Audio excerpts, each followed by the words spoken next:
할렐루야.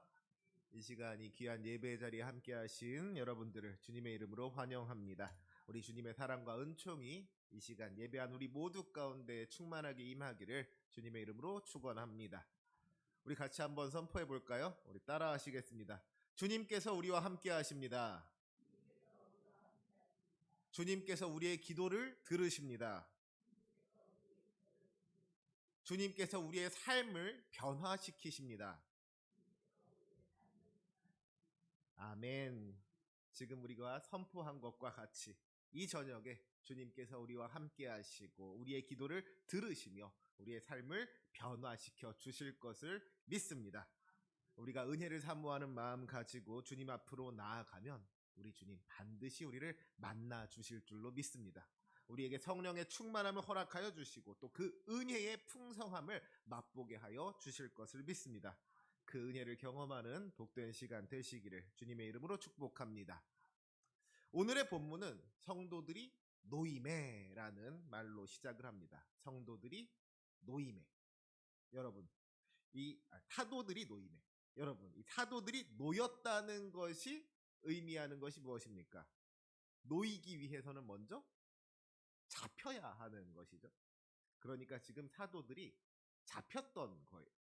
사도들이 잡혔다가 풀려난 것으로부터 오늘의 이야기가 시작이 되는 겁니다. 오순절 성령 강림의 사건 이후에 제자들은 담대하게 주님의 복음을 전파하기 시작했습니다.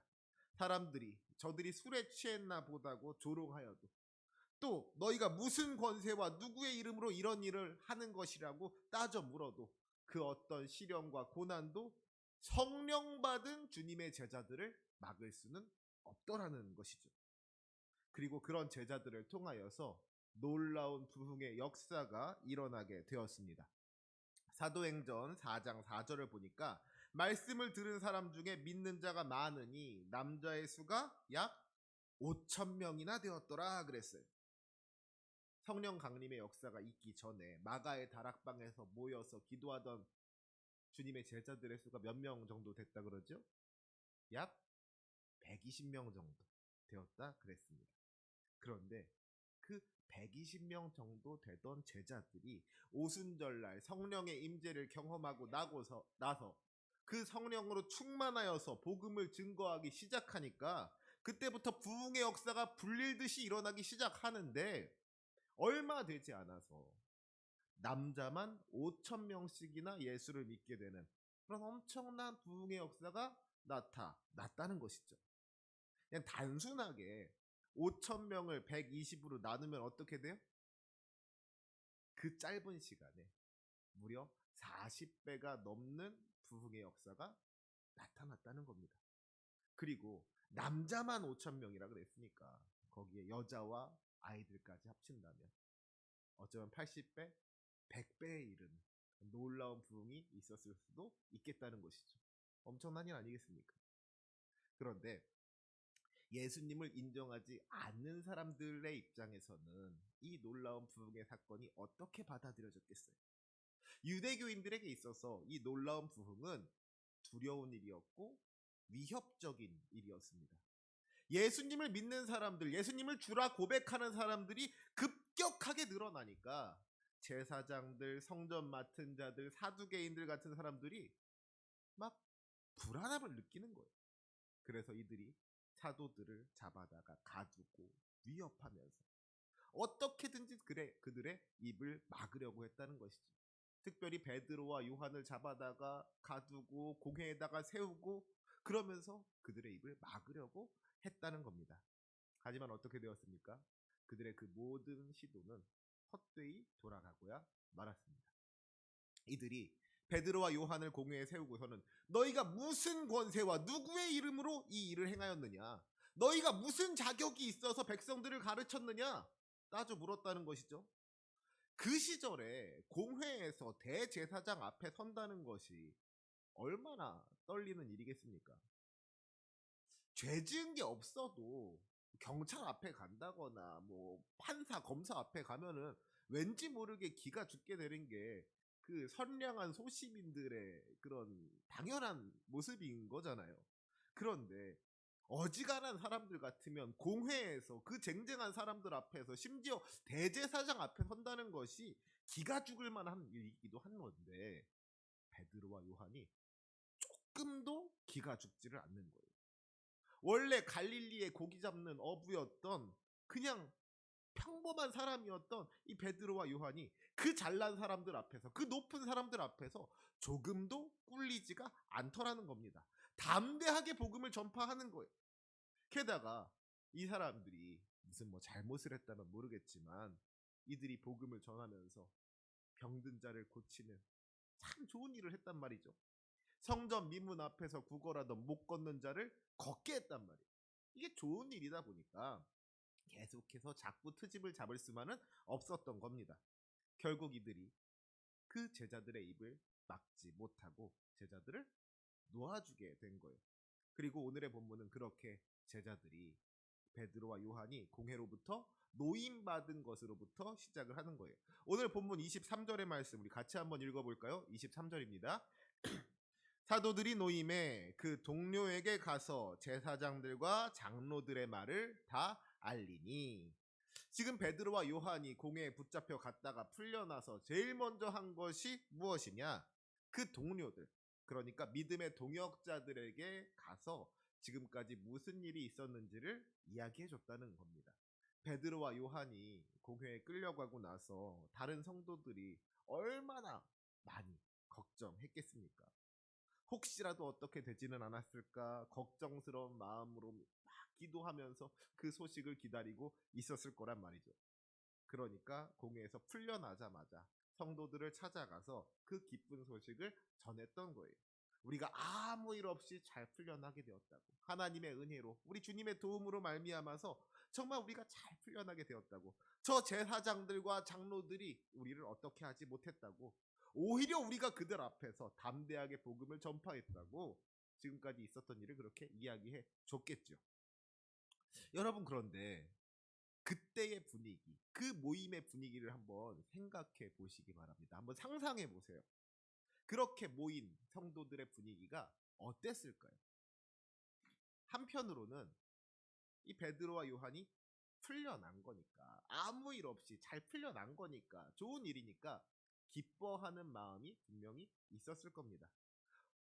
혹시라도 무슨 일이 있을까봐 걱정했는데 아무 일 없이 풀려나서 너무너무 다행이라고, 너무너무 감사하다고 그렇게 기뻐하는 마음들이 있었을 거예요. 그런데요, 곰곰이 따져보면 이게 또 완전히 좋은 일만은 아닌 겁니다. 이제 제자들이 자기들에게 위협이 다가오고 있다는 것을 알게 된 거예요. 지금까지는 성령으로 충만해서 그저 열심히 복음을 전할 생각만으로 가득했었는데 베드로와 요한이 공회에 끌려가는 그 시련을 겪으면서, 야, 이게 복음을 전한다는 것이 결코 쉽지가 않겠구나. 복음을 전했다는 이유로 공회에 끌려갈 수도 있구나. 복음을 전한다는 이유로 내가 고난을 당하고 시련을 당할 수가 있겠구나. 역경이 있겠구나. 깨닫게 된다는 것이죠.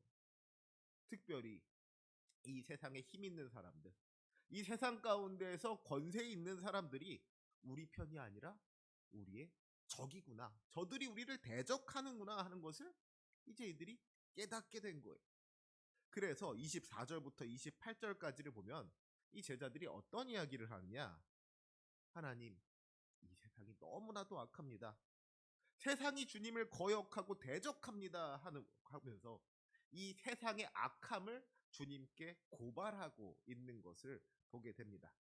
특별히 25절과 26절을 보면은요, 우리 구약성경 시편 2편의 말씀을 인용하고 있는데요, 주님께서 우리 조상 다윗의 입을 통하여 성령으로 말씀하시기를 어찌하여 열방이 분노하며 족속들이 허사를 경영하였는고 세상의 군왕들이 나서며 관리들이 함께 모여 주와 그의 그리스도를 대적하도다 하고 말씀하셨지 않습니까?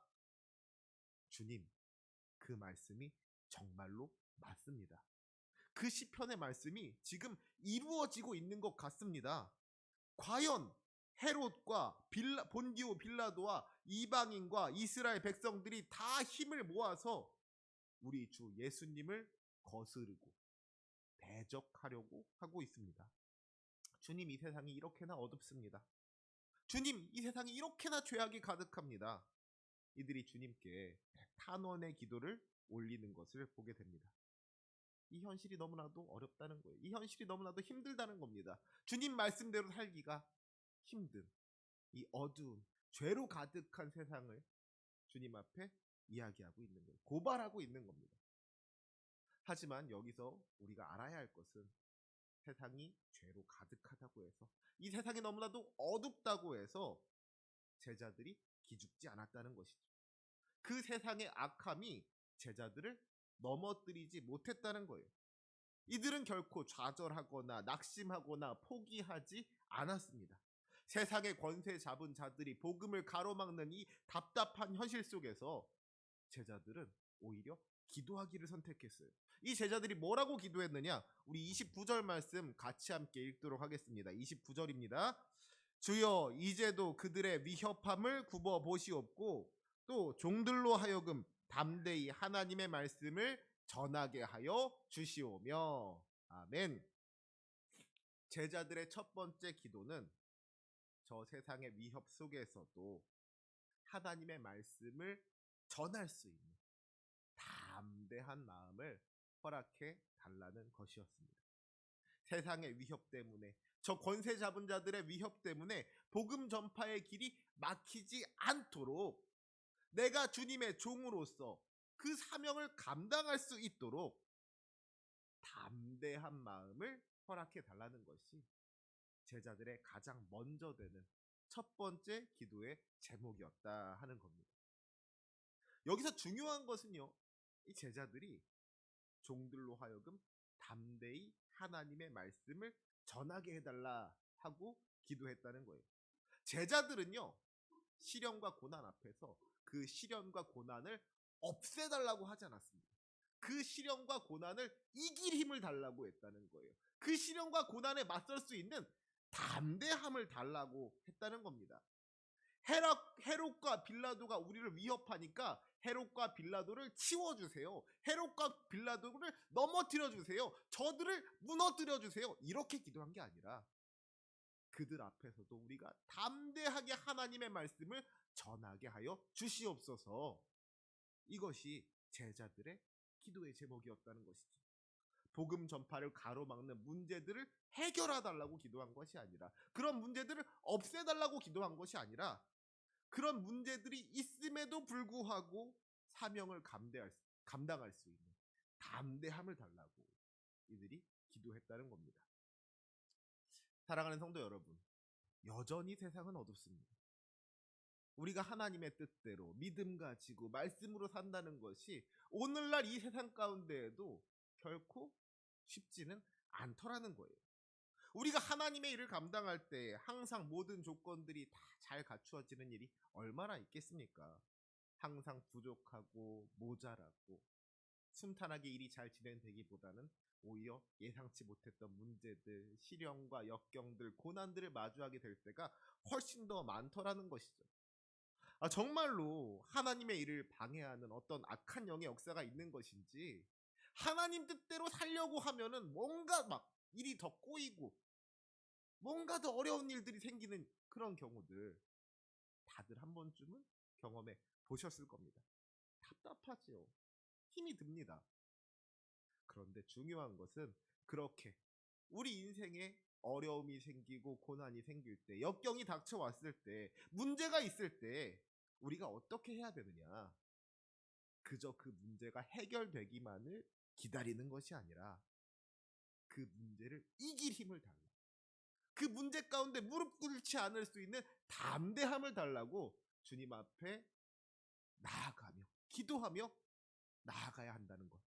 그것이 우리의 믿음이 되어야 할 줄로 믿습니다. 우리에게 필요한 건요, 그 모든 문제들이 다 해결되는 게 아니라는 거예요.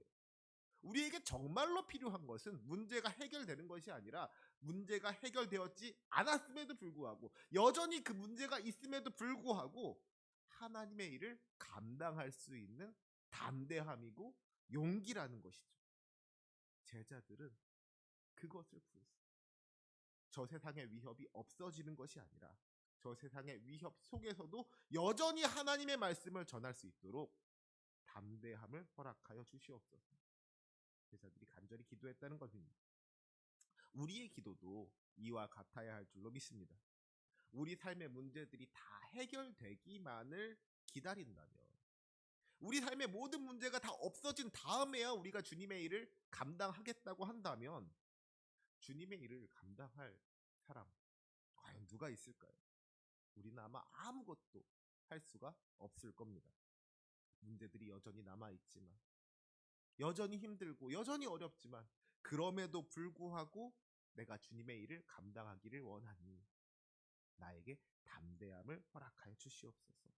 믿음 가지고 나아갈 때에 우리가 주님의 일을 감당할 수 있을 뿐만 아니라 우리 앞에 있던 그 문제들도 해결되어지는 놀라운 은혜의 역사를 경험할 수 있는 줄로 믿습니다. 여러 번 말씀드리지만 그리스도인의 삶은요, 고난이 없는 인생이 아니라 고난을 이기는 인생인 줄로 믿습니다. 우리 인생에 아무런 역경 시련이 없어서 그저 평탄한 꽃길만을 걸어가는 것이 복된 인생이 아니라, 때로는 가시밭길이 있고 때로는 자갈밭이 있지만 그럼에도 불구하고 우리 주님 손 붙잡고 그 모든 시련과 고난을 이겨내는 것, 극복하는 것이, 그것이 참으로 믿음으로 승리하는 사람의 인생이 되는 줄로 믿습니다. 어떤 문제 가운데에서도 좌절하지 아니하고 낙심하지 아니하고 포기하지 아니하고 믿음으로 승리하는 저와 여러분의 인생이 되시기를 주님의 이름으로 축복합니다. 그 모든 문제들 가운데에서도 주님께서 주시는 담대함으로 하나님의 그 귀한 사명 감당할 수 있는 저와 여러분이 되시기를 주님의 이름으로 부탁드립니다. 그런가 하면 우리 제자들의 두 번째 기도 제목은 뭐였는지 우리 30절 말씀 함께 읽도록 하겠습니다. 30절입니다. 시작. 손을 내밀어 병을 낫게 하시옵고 표적과 기사가 거룩한 주 예수의 이름으로 이루어지게 하옵소서 하더라. 아멘. 제자들의 두 번째 기도 제목은 능력을 달라는 것이었습니다. 손을 내밀어 병을 낫게 하시옵고 표적과 기사가 거룩한 종 예수의 이름으로 이루어지게 하옵소서. 제자들이 치유의 은사를 구하고 표적과 기사를 구했다 하는 겁니다.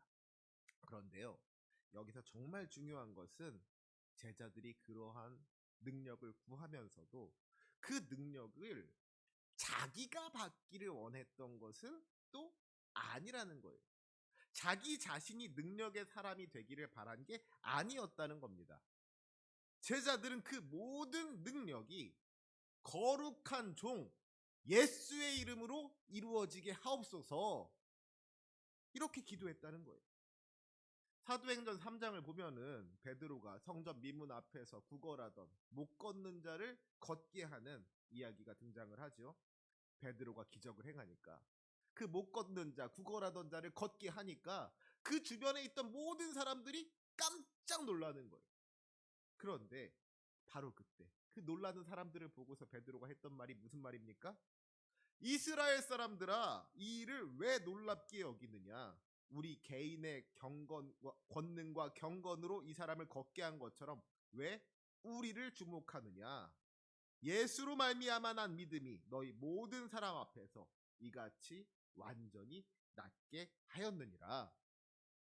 그 사람을 고친 것이, 그를 일으켜 세운 것이 베드로 자기의 능력이 아니라 오직 우리 주 예수 그리스도의 능력이라는 것을 온 세상 앞에서, 그 모든 사람들 앞에서 담대하게 선포했다는 것이죠. 그런데 지금 제자들도 마찬가지인 거예요. 이 제자들이 표적과 기사를 구하면서도, 성령의 능력을 구하면서도 어디까지나 그 모든 것이 자기의 이름으로가 아니라, 자기의 능력으로가 아니라 거룩한 종 예수의 이름으로 이루어지게 하옵소서 하고 기도했다는 겁니다. 나 혼자서 주님의 일을 발휘하는 것이 아니라 나를 통하여 주님의 능력이 발휘되게 하여 주시옵소서. 내가 우리 주 예수 그리스도의 이름을 붙잡을 때에 그 능력을 경험하게 하여 주시옵소서. 그 모든 일의 중심에 예수님이 있어야 한다는 것을 제자들은 분명하게 알았다는 겁니다. 오늘날 한국 교회에 참 많은 이단들이 있죠. 참 많은 이단들이 있어요. 그런데요, 그 이단들을 보면은 이 이단들이 처음부터 사기꾼, 처음부터 사이비, 처음부터 이단들이었던 경우도 있는데, 어떤 경우에는요, 처음에는 멀쩡했던 분, 처음에는 괜찮았던 분이 어떤 은사를 경험하다가 그것을 자기의 능력으로 착각하고서 갑자기 어느 순간 헷가닥 가가지고서는 자기가 뭐 재림 예수니 어쩌니 그래가면서 이단이 되는, 이단으로 변질되는 그런 경우도 있더라는 것을 우리가 보게 됩니다. 안타까운 일이죠. 은사가 나쁜 일은 아니에요. 표적과 기사가 나쁜 건 아닙니다.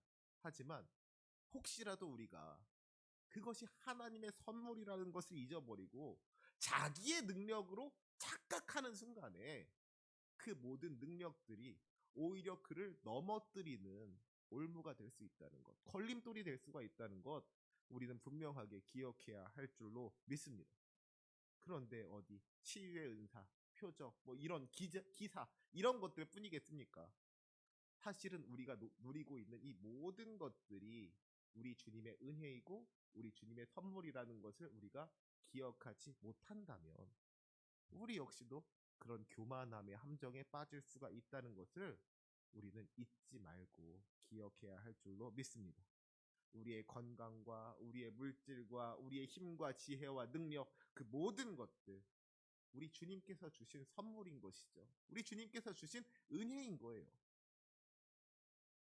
그것이 내 것이라고 착각하는 순간, 내 것이니까 내 마음대로 하겠다고 그렇게 생각하는 순간에 우리 역시도 잘못된 길로 나아갈 수 있다는 것, 우리 역시도 넘어질 수 있다는 것, 우리는 늘 경계해야 할 줄로 믿습니다. 모든 것이 예수의 이름으로 이루어지게 하옵소서. 우리를 통하여 우리의 이름이 높아지는 것이 아니라 우리 주님의 이름이 높아지게 하여 주시옵소서. 모든 영광 우리 주님께 돌릴 수 있게 하여 주시옵소서. 이것이 예수 믿는 우리 모두의 분명한 믿음이 되어야 할 줄로 믿습니다. 오직 겸손함으로 우리 주님께 영광 돌릴 때 교만한 자를 낮추시고 겸손한 자를 귀하게 사용하시는 우리 주님의 능력이 우리 가운데 임하게 될 줄로 믿습니다. 그 축복, 그 은혜 누리며 살아갈 수 있는 저와 여러분이 되시기를 주님의 이름으로 축복합니다. 이제 그렇게 제자들이 그렇게 기도를 마쳤을 때 모인 곳이 진동하더니 우리가 다 성령이 충만하여 담대히 하나님의 말씀을 전하니라 그랬습니다. 그들이 기도한 대로 하나님께서 담대함을 주시고 주님의 말씀을 전하는 그 귀한 사명 감당할 수 있게 해 주셨다는 것이죠. 그런데 그 바로 다음에 이어지는 말씀이 무엇이냐? 우리 마지막으로 본문 32절 말씀 함께 읽도록 하겠습니다. 32절입니다. 시작. 믿는 무리가 한 마음과 한 뜻이 되어 모든 물건을 서로 통용하고 자기 재물을 조금이라도 자기 것이라 하는 이가 하나도 없도다. 아멘. 제자들이요 기도하고 성령 충만해서 담대히 하나님의 말씀을 전했다 그랬습니다. 자, 제자들이 성령 충만해서 담대히 하나님의 말씀을 전했다. 그러면 여러분 그 다음에 어떤 이야기가 이어져야지 매끄럽게 이어질 것 같으세요? 제자들이 성령 충만해서 담대하게 복음을 전했다. 전도했다는 거잖아요. 그러면 그 다음에는 부흥의 역사가 나타나야지 믿는 자들의 수가 늘어났다. 뭐 5천 명이 믿었다. 뭐 이런 것들이 이어져야지 조금 더 매끄러울 것 같은데 제자들이 담대히 하나님의 말씀을 전한 다음에 믿는 무리가 한 마음과 한 뜻이 되었고 모든 물건을 서로 통용하게 되어서 자기 것을 자기 것이라고 하는 사람이 없게 되었다라는 이야기가 그 다음으로 이어지더라는 겁니다. 33절부터 35절까지의 말씀 우리가 읽지는 않았지만 그 33절부터 35절까지의 말씀을 보면은 이 상황에 대해서 좀 더 자세하게 설명하고 있습니다. 사도들이 큰 권능으로 주 예수의 부활을 증언하니 그 말씀을 듣고 많은 무리가 은혜를 받았다는 겁니다. 그런데 성도들이 은혜 받고 나니까 어떤 일이 일어났느냐? 그 중에 가난한 사람이 없어졌다는 거예요. 밭과 집 있는 자들이 그것을 팔아 사도들에게 가지고 왔고, 사도들은 그것을 각 사람의 필요에 따라서 나누어 줘서 결국에는 가난한 사람이 없어지게 되었다 하는 겁니다. 은혜를 받으니까 그것이 행동으로 나타났다는 겁니다. 은혜를 받으니까 그들의 삶이 변화되었다는 거예요. 나누는 삶을 살게 되었고, 섬기는 삶을 살게 되었고, 베푸는 삶을 살게 되었다는 것이죠. 자기 재물을 조금이라도 자기 것이라고 하는 사람이 없게 되었다. 저는 이것을 우리가 분명하게 기억해야 할 줄로 믿습니다. 때로 우리는요, 우리의 믿음이 그저 믿음에서 끝날 때가 많다는 것을 보게 됩니다. 뜨겁게 기도하고 눈물 흘리면서 기도하고 그 삶은 변화되지를 않는 거예요. 예배 시간에 와서 은혜 많이 받았는데 이 예배당을 떠나는 나의 모습이 그 이전의 모습과 같다면, 삶에는 아무런 변화가 나타나지 않는다면, 그냥 한바탕 뜨겁게 울고 열심으로 기도한 것으로 끝이 난다면 무슨 의미가 있냐는 것이죠. 정말로 우리가 은혜를 받았다면 먼저 그 말씀의 능력이 우리의 삶을 바꾸는 역사가 나타나야 할 줄로 믿습니다. 그렇기에 정말로 그들이 성령으로 충만하여서 복음을 전파하였다면 복음을 증거한 이 제자들의 삶부터가 변화되는 역사가 나타나는 것이 맞겠더라는 것이죠. 이들이 그 모든 물건을 서로 통용할 수 있었다는 것은요, 내가 가지고 있는 이 모든 것들, 내가 가지고 있는 물질이 내 것이 아니고 하나님의 것이라는 것을 깨달았다는 이야기인 겁니다. 내가 나를 위하여서 창고에 쌓아두는 것보다 당장에 지금 어려운 사람들, 당장에 지금 굶고 있는 사람들에게 나누어 주는 것이 옳다는 확신을 가졌고 그 믿음을 따라서 순종했다는 이야기예요. 은혜를 받았기 때문에 그 은혜 받은 것을 따라서 변화된 삶으로 하나님께 영광을 돌리게 되었다 하는 겁니다. 그런데 우리는 뜨겁게 기도하고 눈물 흘리면서 기도하고 큰 소리로 아멘 하고 나서도 여전히 변화되지 않은 삶의 모습으로 나아가고 있는 것은 아니냐는 것이죠. 이것은 단순히 물질을 나눈 것이 아닙니다. 나에게 있는 모든 것이 내 것이 아니라 하나님의 것이라는 것을 인정하게 된 거예요. 내 삶이 하나님의 것이라는 것을 인정하게 된 겁니다. 이제는 내가 내 마음대로가 아니라 하나님 뜻대로 살겠습니다. 인정하게 되었다는 겁니다. 이 제자들의 삶이 변화되었다는 거예요. 믿음으로 말미암아서, 성령의 능력으로 말미암아서 제자들의 삶의 모습이 변화가 되었다 하는 겁니다. 바라기는 이 시간 오늘의 예배를 통하여서 우리들의 삶이 변화되는 믿음이 나타날 수 있기를 소망합니다. 막연히 문제가 해결되기를 바라면서 멈춰 있는 믿음이 아니라 문제 가운데에서도 담대하게 주님의 일을 감당할 수 있는 우리의 믿음이 되기를 원합니다. 주님께서 우리의 삶의 주인이 되심을 인정하면서 내가 높임받기보다, 내가 영광받기보다 우리 주님께 영광 돌리는 삶으로 나아갈 수 있기를 원합니다. 그리고 우리의 모든 삶을 통하여 우리 주님을 향한 순종의 모습이 나타날 수 있게 되기를 원합니다. 내 마음대로, 내 뜻대로, 내 계획대로 살아왔던 것에서 이제는 우리의 삶을 돌이켜 우리 주님의 말씀대로, 은혜대로, 성령의 이끄심을 따라서 살아갈 수 있는 저와 여러분이 되시기를 주님의 이름으로 축복합니다. 그것이 우리 주님께서 기뻐하시는 성도들의 모습이고, 그것이 성령 충만한 성도들의 모습인 줄로 믿습니다. 이 시간 우리가 구할 때 주님의 영을 부어주셔서 그러한 삶으로 인도하여 주실 것을 믿습니다. 그 주님의 은혜를 경험하며 믿음으로 승리하는 저와 여러분이 되시기를 주님의 이름으로 축복합니다. 기도하시겠습니다.